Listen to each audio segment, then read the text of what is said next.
बिस्मिल्लाहिर्रहमानिर्रहीम।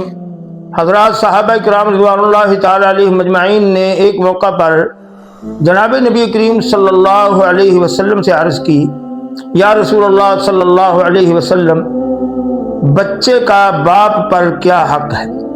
आका अलैहिस्सलातु वस्सलाम ने इरशाद फरमाया, अन युहसिना इस्मुहु व युहसिनु अदबुहु औ कमा क़ाल। फरमाया दो हक हैं बच्चे के बाप पर, वालिदैन पर। एक ये कि बच्चे का नाम अच्छा रखे और दूसरा ये कि उसको अदब सिखलाए। मेरे अज़ीज़ों, दोनों ही बातें आका अलैहिस्सलातु वस्सलाम का इरशाद आली है, पाक इरशाद है, हमारे लिए बहुत ज़रूरी हैं, अहम है। एक तो ये कि बच्चों के नाम प्यारे सहाबा किराम रिज़वानुल्लाहि ताला अलैहिम अजमाइन के नामों पर, हज़रत अंबिया किराम अलैहिस्सलातु वस्सलाम के अस्माए मुबारका पर रखे जाएं। दूसरा ये बच्चियों के नाम सहाबियात के नामों पर रखे जाएं। और दूसरा ये कि बच्चों को दीनी तरबियत अदब सिखाया जाए, जिससे हमारी नस्लें दिन ब दिन दूर होती जा रही हैं। अल्लाह जल्ल शानुहु सब की नस्लों की हिफाजत फरमाए। अस्सलामु अलैकुम।